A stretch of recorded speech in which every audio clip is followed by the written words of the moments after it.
agora, Band News Informa. Tudo sobre atividade física, exercícios, cuidados, treinos, equipamentos, alimentação e saúde. Band News Informa, com Camila Hirsch e Bruna Baroni.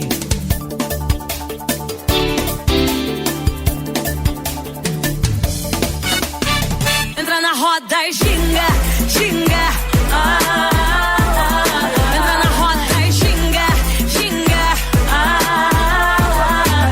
Se entrou na roda, vai ter que jogar pra cima. Estamos no ar com o Band News Informa. Olá, ouvintes. Eu sou a Bruna Baroni e comigo toda trabalhada no modelito da Copa do Mundo, ela que foi convocada, mas recusou o convite, Camila Hirsch. Olá, Bruna, olá, ouvintes.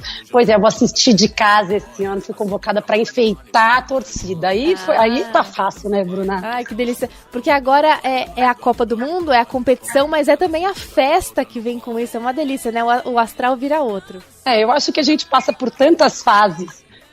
De Copa do Mundo, né, de sensação, enfim, eu acho que tem de tudo, mas eu acho que esse ano a gente vem numa época diferente, de ano inclusive, né, e o final do ano, todo mundo que me conhece já sabe que eu adoro o final do ano, eu acho que é uma época gostosa, então eu espero que realmente essa época de Copa do Mundo venha pra gente poder dar um pouco de risada, se divertir e aprender, né, porque eu acho que a gente aprende muito assistindo ali a Copa. Tem razão. Bom, e Copa do Mundo, o assunto aqui no Band News Informa não poderia ser outro que não futebol.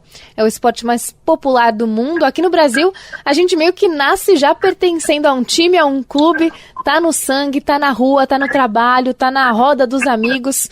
E justamente por isso acaba sendo uma atividade em que sair lesionado é muito comum, quase que esperado, digamos assim, principalmente naqueles jogos ali, sábado de manhã, com o pessoal do trabalho. E para falar sobre isso, a gente reuniu um super time, convocamos o nosso time, a nossa equipe aqui, convidamos dois feras em preparação física, o Matheus Guedes, que é fisioterapeuta, estreando aqui no programa. Seja bem-vindo, Matheus. Muito obrigado, Bruna. E repetindo a dose aqui no Band News Informa, Mário Pozzi, coordenador de performance. Oi, Bruna, tudo bem? Tudo certo. Seguinte, meninos, a gente queria saber, porque antes da gente entrar diretamente no futebol, a gente escuta muito as pessoas falarem em assimetrias, né? Nossa, mas eu sempre chutei com a perna direita, minha perna direita é mais forte, a perna esquerda é mais fraca, o meu braço é mais grosso, eu tenho um desequilíbrio, o lado do meu corpo funciona melhor, outro menos.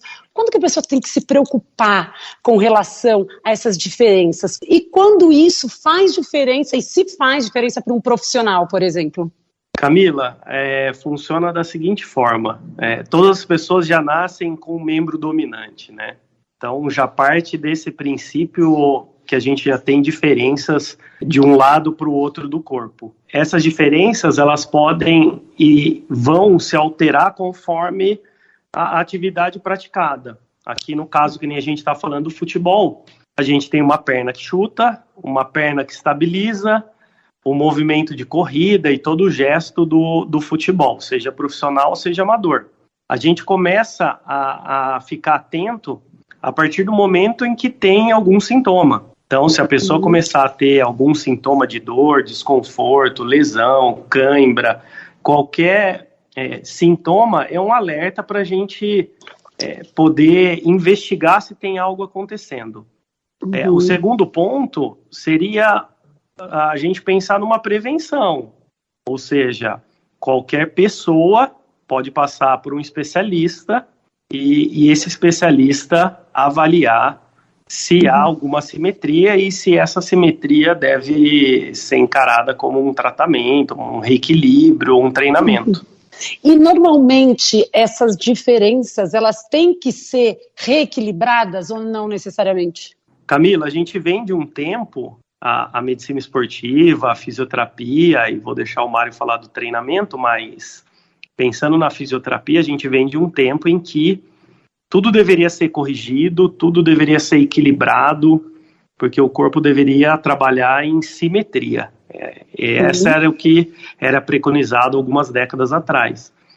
Hoje, com o avanço dos estudos, a gente sabe que não. Essas assimetrias não necessariamente têm que ser corrigidas. E a gente precisa fazer uma avaliação bem minuciosa para a gente chegar à conclusão e correlacionar a simetria com o sintoma, a simetria com o esporte praticado, com a posição, com a faixa etária, o gênero. Então é muito complexo e tem vários fatores que vão fazer sentido a gente querer reequilibrar ou não. Você imagina um lateral esquerdo que chuta mais forte com a perna esquerda, né? A perna de força dele é a esquerda. Só que ele tem uma perna de apoio que é a direita. E ele faz isso por 15 anos. Ele tem uma assimetria somente pelo próprio esporte. E não existe hora de prevenção que seja superior à hora de treino. Então, isso vai persistir. O que a gente precisa ver hoje, o que a gente entende hoje é essa condição dele gera algum problema, ou como eu faço para prevenir para não ter nenhum problema. E não se uma perna é igual a outra, se uma força é igual a outra. Então a gente pode dizer, né, para os ouvintes que não são super profissionais, mas que assim, gente, a gente é torto mesmo, porque o pessoal fala assim, nossa, mas eu tô toda torta, eu fiz uma avaliação e eu sou torto. A gente fala, pois é, todo mundo é torto, então vamos só entender, fazer com que essa coisa torta, né, que a gente fala, não traga prejuízos, é isso, porque diferença a gente vai ter e não necessariamente isso é um problema. Quer ver? Vamos pegar o caso da nossa atleta do vôlei, Bruna. Olha lá, Bruna Baroni, quem não sabe, eu tô na seleção, olha lá, de futebol e Bruna do vôlei, vai, boa. A gente pega o caso da Bruna, ela vai o jogo inteiro, todo o treino, cortar com uma mão só. Ela vai usar só um braço para cortar, para atacar. Esse braço vai ficando mais forte. Esse braço vai tendo mais necessidade de mobilidade, esse braço vai ser mais usado. Mesma coisa as pernas, ela vai colocar uma perna na frente para saltar. Na hora que eu fizer uma avaliação de força, eu vou descobrir que existe uma simetria entre perna esquerda, perna direita, braço esquerdo, braço direito, a cadeia envolvida, se é direita e esquerda, se ela é reta, se ela é ascendente, se ela é descendente. A partir disso, entendendo o que ela faz, qual é a posição que ela joga, eu começo a tomar decisões daquilo que eu vou fazer como conduta. E não quer dizer que um braço mais forte que o outro, eu tenha que deixar os dois iguais. Tá? Eu tenho que entender o que ela está fazendo e qual é o esporte que ela pratica. Sim. Mário, pensando nesse sentido também, quais são as pessoas, no futebol, por exemplo, que tem os profissionais e os atletas ou de final de semana ou que jogam de maneira recreativa, mas enfim... tendo uniforme, né, aquele pessoal que entra no que não perde final de semana por nada. As lesões são as mesmas e não sei se é melhor o Matheus até responder, tanto faz, vocês vejam aí, mas assim, as lesões são as mesmas ou muito parecidas de quem joga o futebol a lazer e o futebol profissional? As lesões são diferentes. O atleta profissional que treina todos os dias e tem aquele desgaste de todo dia, tem um padrão de lesão, pensando mais degenerativo, então acumulativo do excesso de treino, e aquele que joga aos finais de semana são lesões mais agudas, torce tornozelo, então os padrões de lesões são diferentes. E quais são as lesões mais comuns que a gente vai ver nessa Copa? Aí não quero ver não, mas enfim, quais são de um jogador de futebol, quais são as lesões mais comuns? A lesão mais comum do futebol é a lesão quando tem um estiramento da musculatura posterior da coxa. E aí vem seguido por outras lesões musculares de outros músculos da coxa ou panturrilha. E por último, as entorses. Então, quando torce o tornozelo ou o joelho. Bola na trave, não altera o placar. Bola na área, sem ninguém pra cabecear. Bola na rede. Oi, Informers! Hoje o programa tá falando sobre futebol, o esporte amado, adorado por todos, se não todos, a maioria, vai. E a gente tá recebendo aqui o fisioterapeuta Matheus Guedes e o coordenador de performance Mário Pozzi. Daqui a pouco eles voltam a conversar com a gente sobre preparação, mas agora Camila Hirsch. Como é que a gente pode orientar os nossos ouvintes, quem tá ouvindo a gente agora, a aquecer? Como aquecer para quem vai jogar futebol? Olha, Bruno, o aquecimento é uma das partes mais importantes, né? Eu estou dizendo que é uma das mais importantes porque tem um pessoal que não gosta, mas na verdade ela é a mais importante. Chega e já quer entrar logo na quadra, tá nem aí pro resto, né? Porque o que importa é o resultado e o gol, né? A bola no gol. Mas o aquecimento é fundamental. É fundamental para a gente conseguir evitar lesões, muito, muito, muito. Para a gente ter uma melhor performance dentro de campo. E para a gente evoluir, né? Então, a pessoa que chega, mesmo que seja só o atleta de final de semana, que ele pode estar pensando assim, eu só jogo futebol de sábado, e para que eu vou então me aquecer, né? Porque o aquecimento é para ele preparar, é para ele deixar o corpo inteiro ativado, ligado, atento e com a musculatura também preparada para o que vai ser solicitado. Então, o que a gente normalmente indica é um trabalho de mobilidade articular um pouco antes, né? Então, assim, quando a gente faz muita, no futebol, por exemplo, mobilidade de quadril, de pescoço, é importante, de tornozelo, aquecer a musculatura. Tem gente que usa até aqueles elásticozinhos, né? Os profissionais usam muito isso, os mini bands, que ativam a nossa musculatura. A gente acorda o nosso cérebro, então faz algumas movimentações neurais para você pensar rápido e se movimentar rapidamente. Muita movimentação de lateralidade, de mudança de direção. Então, assim, a gente sempre reserva ali uns 5 minutos, deveria, né, Bruna, reservar ali uns 5 minutinhos para fazer uma mobilidade, uns 5 minutos também para você fazer algumas movimentações e ativações neurais, para você estar alerta, estar ligado, estar acordado para entrar em jogo, né, e aí a gente faz uns 5 minutos de um aquecimento um pouquinho mais específico, dependendo da posição que você está. Então, por exemplo, goleiro é uma coisa, zagueiro é outra, depende da posição, você tem bastante trabalho de mudança de direção, de dar, sabe, aqueles piquezinhos, aquelas acelerações grandes, né, muito rápidas. Então, a gente, e às vezes até algum aquecimento com bola, se você já quiser colocar ele ali. Então, a gente poderia dividir aí em torno de pelo menos 20 minutos, 30 minutos, para quem quiser fazer um aquecimento básico, né? Não é só aqueles 3 saltinhos, como a gente fala aqui no programa, aqueles 3 saltinhos ali do lado da linha, puxa o joelho para trás, puxa o joelho para o peito e entra correndo dentro do campo.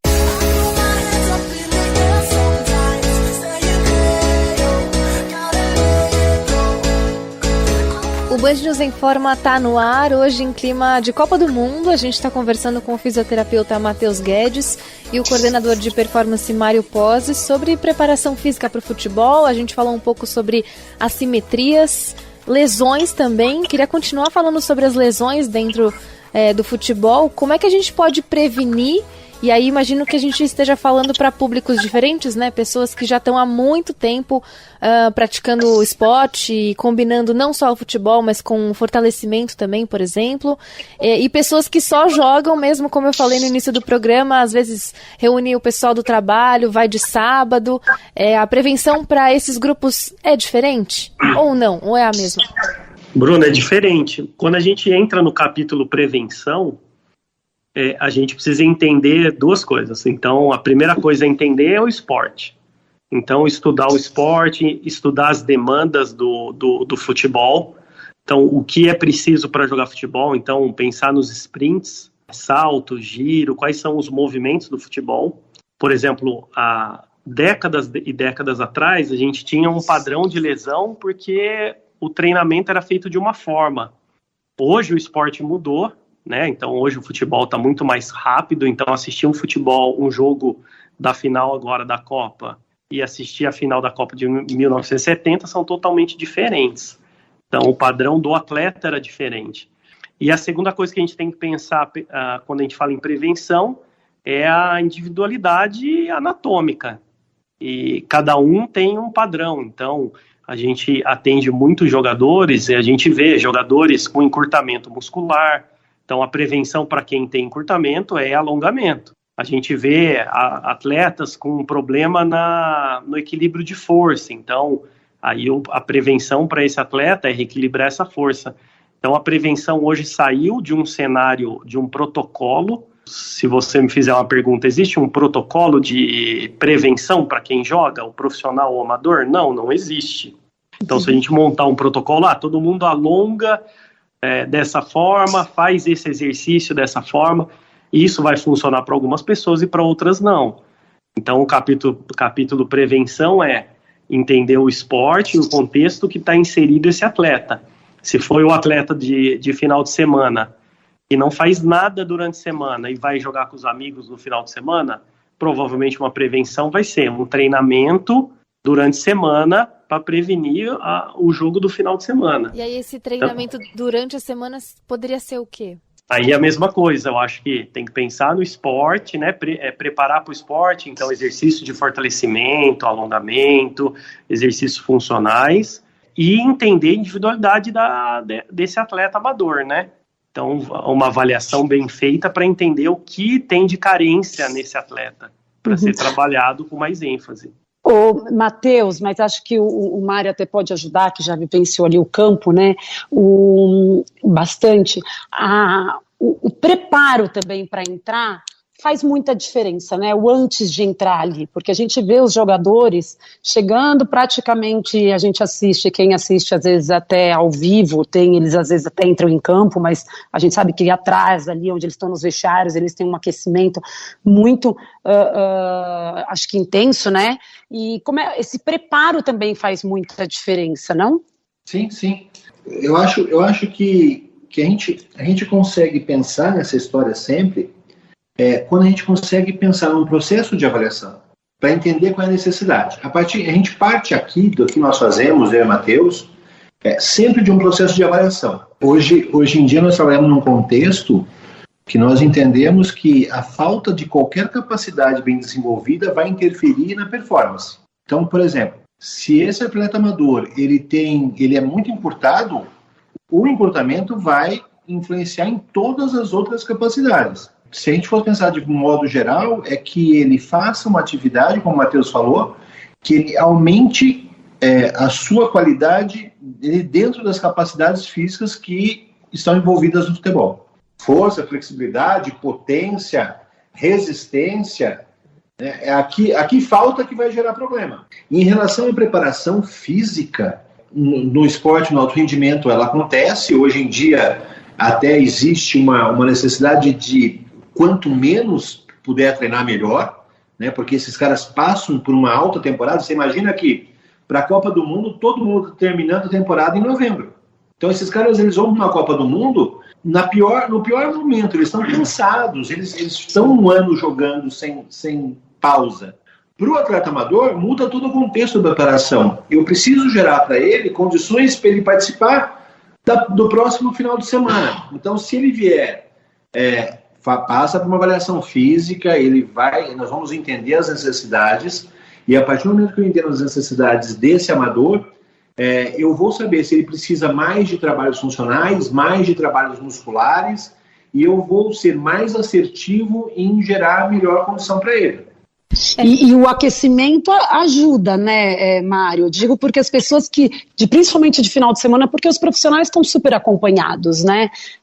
Claro que deve ter sempre aqueles meios desgarrados, né, os atletas, mas acho que a maioria hoje já entendeu que esse preparo, que esse cuidado pré-jogo, pós-jogo faz a diferença, né? As pessoas leigas, não vou dizer exatamente eu, mas que assistem, que vê a disciplina de um Cristiano Ronaldo fora do campo em si, né? Todo mundo fala, olha o que esse cara é disciplinado, envolve tudo, desde do pré-treino, né? Ou como é que você vai entrar, ou se você vai chegar ali num jogo, né? E simplesmente dar aqueles 3, 4 saltinhos ali do lado na lateral e entra correndo e tá tudo certo, o corpo vai responder.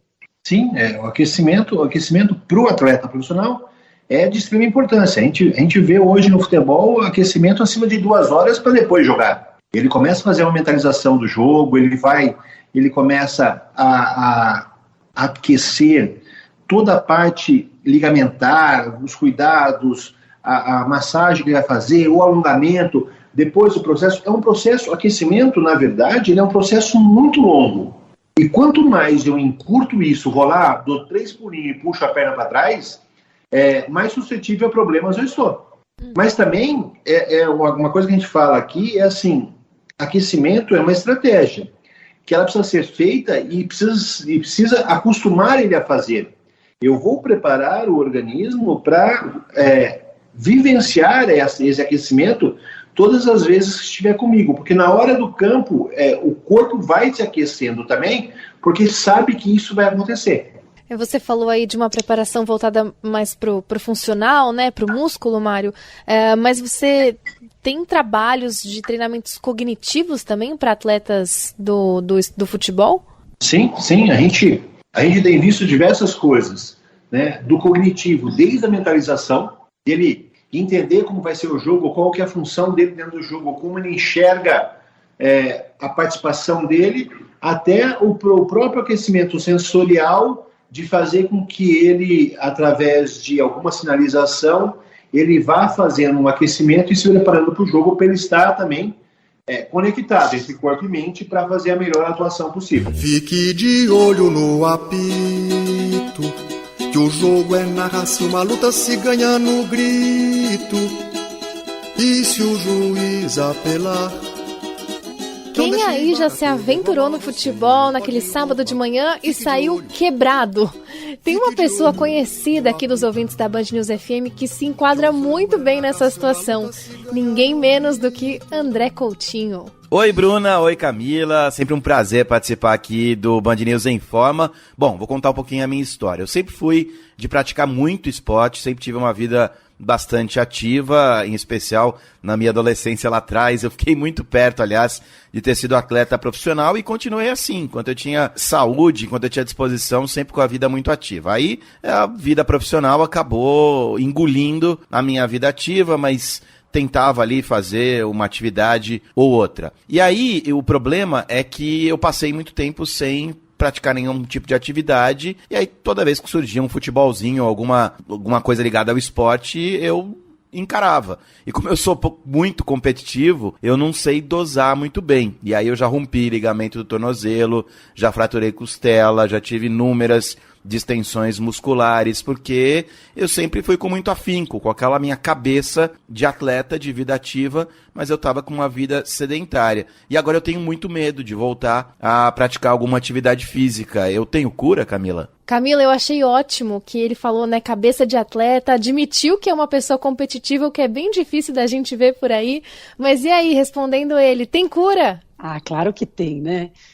Sem dúvidas que tem, mas na verdade a pessoa precisa querer, né, Bruna? Então, assim, Coutinho, tem uma mensagem bem importante aí que você tem que mudar, é uma chave. Então, quer dizer, uma pessoa que é competitiva, uma pessoa que quer ganhar, uma pessoa que quer resultado, quer performar, ela precisa saber qual é o passo a passo. E não adianta ficar jogando a responsabilidade para mim, ou para o treinador, né, ou para alguém que esteja fora. Você já sabe o que tem que fazer. Tem que ter um preparo, tem que ter uma adequação, tem que saber. Não existe jogador, atleta que treine forte todos os dias. Né? Cada vez mais a gente tem tentado ver qual é a melhor maneira, a maneira mais eficiente de se treinar para colher o melhor resultado sem tanto desgaste.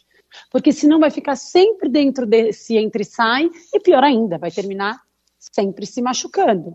E a gente consegue sim evoluir quando tem um planejamento muito melhor do que quando a gente não tem planejamento nenhum e só entra e quer pegar peso pesado, só entra e quer fazer gol, só entra e quer fazer tiro, só entra e quer melhorar o tempo. Então, assim, tem que ter calma e mudar aí a sua cabeça com relação a qualquer esporte que você vá praticar. Cadê o pênalti que não deram pra gente no primeiro tempo? Cadê o pênalti que não deram pra gente no primeiro tempo? Vencer. Futebol é a bola da vez aqui no Band News em Forma. A gente está recebendo o fisioterapeuta Matheus Guedes e o coordenador de performance Mário Pozzi para falar com a gente nesse clima de festa, de Copa do Mundo. Eles estão conversando com a gente sobre futebol, sobre lesões, assimetrias, como que a gente pode se preparar para entrar bem em campo quando vai jogar com aquele pessoal lá no sábado de manhã, que é um momento de descanso, de relaxar, mas também tem lá do outro lado do mundo agora o pessoal entrando em campo para mandar ver, né, Camila? Pois é, tem o pessoal entrando para mandar ver.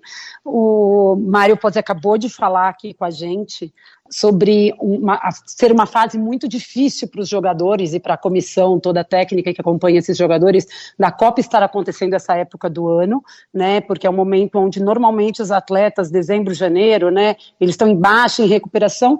Mas, Mário, tem alguma outra dificuldade que você acha ou que aí no ar pairando de dificuldade, ou eles estão lutando contra algum tipo de problema que possa ter nessa Copa? Como é que está isso, da parte física mesmo dos atletas? Sempre tem novidade por aí, né? Sim, essa Copa ela tem uma particularidade interessante, é o calor. Né? Os jogos vão rodar entre 40 e 50 graus, e está num ambiente que a gente não está acostumado. E todas as confederações elas estão muito preocupadas com o processo de recovery, de recuperação entre um jogo e outro. Os estádios eles são distantes, então eles vão viajar bastante pelo país, e isso também gera desgaste. Então, a ciência, durante esse período, ela está tentando desenvolver ou encontrar soluções para melhorar a recuperação. E a gente sabe, por exemplo, aqui a gente tem discutido muito isso, que não adianta somente deixar um cara sem jogar que ele vai ter melhor recuperação. Os estudos não mostram isso. Então vamos tirar o time do jogo fraco e eles não vão jogar e vai recuperar melhor. Isso não traz nenhum benefício até então. Eles precisam melhorar o processo de recuperação entre um jogo e outro. E aí a fisioterapia entra com um trabalho muito importante. Camila, quando fala em recovery, tanto pensando no atleta profissional quanto amador, né? Os estudos mostram que, número 1 para a recuperação é o sono, e aí a gente vai, né, para o atleta de final de semana, que vai jogar no domingo, aí faz uma noitada no dia anterior. E vai tomar cerveja no final do jogo. Exato. E aí acaba tendo uma noite mal dormida, para o outro dia jogar com os amigos. Então já estamos com um sinal de alerta aí. Número 2, a parte alimentar e suplementação. Então é a mesma coisa, o cara saiu no dia anterior, bebeu, comeu tudo que é errado e vai jogar no dia seguinte. Então as confederações das seleções, elas estão, a preocupação é gigante com essa questão do sono, em primeiro lugar. Então hoje a gente tem inúmeros dispositivos, desde relógios que controlam o sono. O 2, alimentação, suplementação e hidratação. E o 3 seriam os recursos, como o Mário falou, então a banheira de imersão no gelo, massagem, então todos os dispositivos de eletroterapia para recuperação, então tanto na Copa como o amador. E esse combo, ele pode definir, digamos assim, a longevidade de um atleta dentro do esporte? Você ter um atleta ali acima de 20, 30 anos e aguentando próximo dos 40 anos, tem a ver também com essa recuperação, não só com a preparação, mas a recuperação do pós-jogo? Com certeza, tem um estudo importante que ele mostra assim, qual é o fator que mais pode predispor uma lesão. E o fator que mais aparece é o cara já ter tido uma lesão prévia. Então ele ter uma lesão, isso é o que mais vai influenciar dele ter uma nova lesão. Então, pensando nisso, todos esses cuidados e fazer com que os jogadores, principalmente os mais jovens, não venham a apresentar lesões graves, isso é o principal para fazer uma longevidade do atleta. Então, a gente vê, hoje a gente avalia muitos atletas, até pós-aposentadoria, aqueles que tiveram pouquíssimas lesões no início da carreira são os que vão ter a carreira mais longa. E quem que a gente tem eu acho que a gente tem algum jogador na seleção brasileira que tem 38 anos, não tem? É o zagueiro, o Thiago Silva? É o Thiago Silva, isso. Ele tem 38 anos, né? 38, isso. E ele, por exemplo, eu não acompanhei a carreira dele, eu não sou uma pessoa que acompanho assim, mas ele provavelmente é um cara onde a gente poderia dizer que teve poucas lesões importantes e que acabam fazendo diferença, e isso traz a longevidade dele. Com certeza, e o Thiago Silva é um exemplo. Hoje, dentro do instituto que a gente trabalha, a gente tem um equipamento que chama Kinel, que ele faz a avaliação de todas as forças. Então, ele é um aparelho que é a evolução do equipamento antigo que a gente tinha, que avaliava força. Então, só para entender, o Thiago Silva é um atleta que comprou um equipamento desse para treinar em casa. Então, assim, só por isso a gente já vê uma grande diferença e uma das explicações, provavelmente, da longevidade dele. Não é a troco de nada, né? Por isso que essas coisas dos estudos, e quando a gente fala, aí as pessoas às vezes escutam, por exemplo, o Mário falando, mas está todo mundo preocupado e vai fazer o gelo e vai dormir e a recuperação, mas são essas situações que fazem com que a gente se aprofunde e aí colha informações que vão ser usadas depois, por mais que não tenha outra, porque às vezes a gente escuta muito as pessoas que gostam de futebol, elas falam assim, nossa, mas tá bom, vai estar assim, mas vai estar igual para todo mundo, mas o lance não é estar igual para todo mundo, é a gente descobrir, saber qual é a melhor maneira de trazer efetividade para esses jogadores, né? Como tudo avançou tanto, né, desde do treinamento físico, do treinamento técnico, da fisioterapia, do médico e etc., da nutrição, a psicologia, tudo avançou muito, né, então acaba tudo sendo meio nivelado. Então eu acho que os pequenos detalhes, e principalmente de responsabilidade do atleta, então, como você falou, o ir dormir cedo. Então, hoje a gente vê atletas de verdade que se preocupam com os pequenos hábitos, né? E é isso que vai fazer a diferença. Fora, né, Matheus, a preocupação que a gente vê cada dia maior é deles terem a própria equipe que cuide deles fora do contexto do esporte, lá fora do time. Né? A maioria desses atletas de ponta hoje tem o seu próprio fisioterapeuta, o seu treinador, até alguns têm o seu próprio chefe, né, para fazer uma dieta melhor ainda. Nutricionista, todos têm. Então, médicos de esporte, eles já têm montado equipes que possam cuidar deles para que eles tenham uma carreira mais longa, sem esperar o clube resolver o problema. A responsabilidade, o atleta entendeu que ele precisa ser responsável sobre o seu corpo. Veio um atleta da Europa esse último ano e ele contando pra gente que quando ele chegou é um grande clube da Europa, ele só pôde assinar o contrato a hora que ele mostrou quem seria o físio, o preparador e o chefe de cozinha, que deveria ser um nutricionista. Senão ele não assinava o contrato. Então, para entender que a preocupação do clube também é no momento que ele não está em treinamento. E ultimamente eu tenho torcido muito para os Estados Unidos, que tem aumentado a quantidade de futebol no seu país. E eu sempre penso assim, se eles realmente investirem nisso, o esporte mundial, o futebol mundial tem um crescimento absurdo, porque quando eles investem no esporte, eles fazem aquilo ser profissional de verdade. Bom, pessoal, quero agradecer demais a presença de vocês dois aqui no Band News em Forma, a fisioterapeuta Matheus Guedes e o coordenador de performance Mário Pozzi. Muito obrigada, boa Copa para vocês e até uma próxima. Tchau, tchau. Tchau.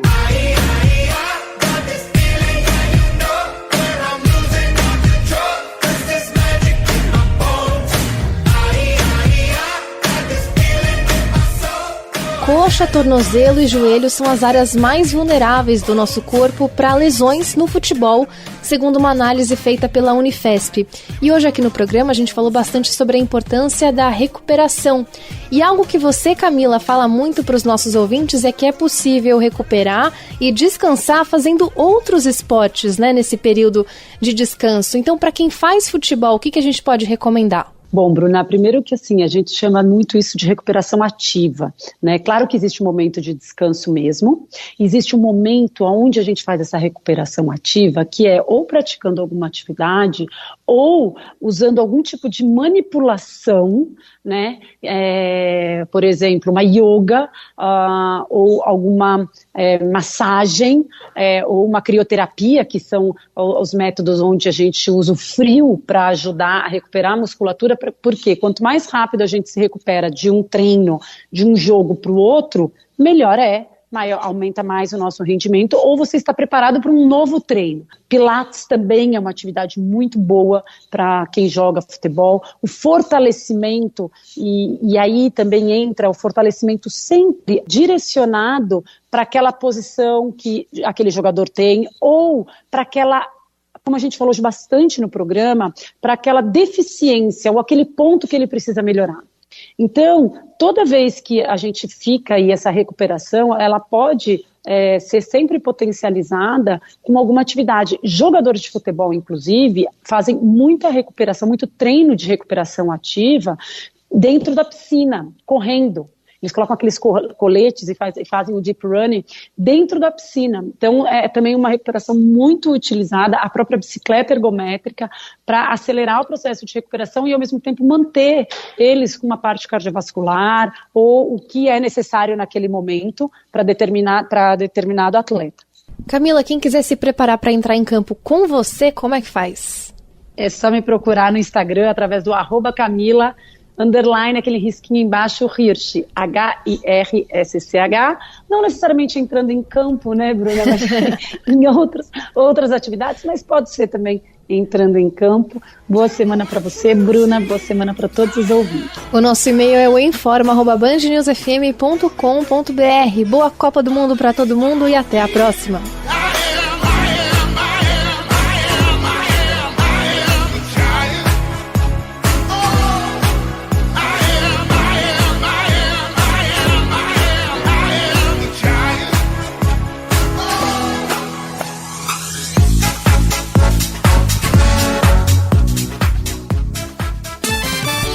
Você ouviu Band News Informa.